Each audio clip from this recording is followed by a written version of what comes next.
Not all monsters hunt at night. The warmth of the sun and the routine of our daily lives push away lurking dangers to the fringes of our mind, leaving us unaware of our own peril until it's too late. It was a typical day going place to place for John, a mobile phone repair technician back in 2010. After a normal morning, he was headed to his next appointment. A student at the nearby college had broken a screen, a common repair for John. The location was near the school, and what a lot of folks in the area would refer to as the safe part of town.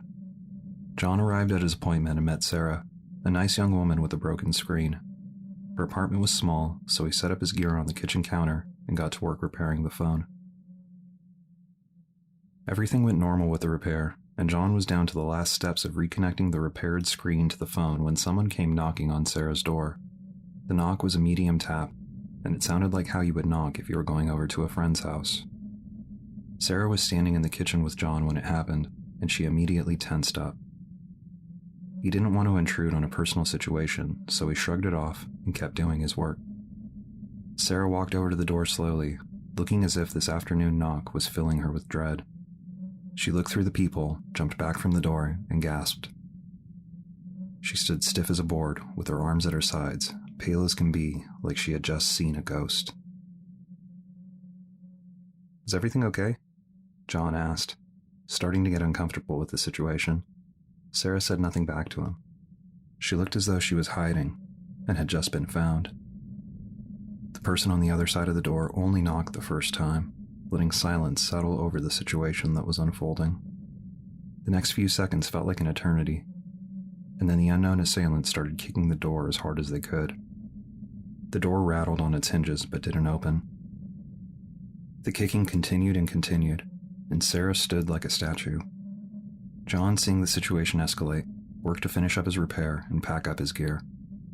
He wanted nothing to do with what was going on in there.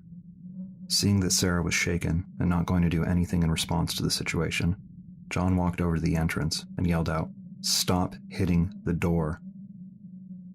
The kicking immediately ceased, and John looked out the peephole to find no one. Sarah seemed to awaken from her trance when the pounding on the door stopped. She thanked John for scaring off what she referred to as a stranger at the door. She pulled some cash out of her purse on the kitchen counter and paid John for the work he had done. "Do you want me to call the police?" he asked. To which Sarah replied, "No, it's okay." How she could be shrugging off what happened puzzled John. She was all of a sudden behaving like what just took place wasn't anything to be alarmed about. Not really knowing what was going on now, John thanked her for her business and walked out the door of the apartment. John feared for this woman's safety even if he didn't know her.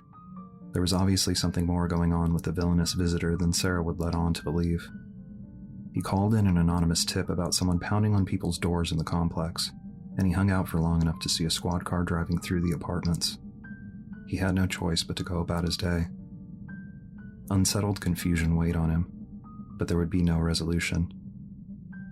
How often are we witness to moments in others' lives that seem nightmarish to us, but normal to them, giving us a small glimpse of the daily struggles that people endure and the scars that they hide.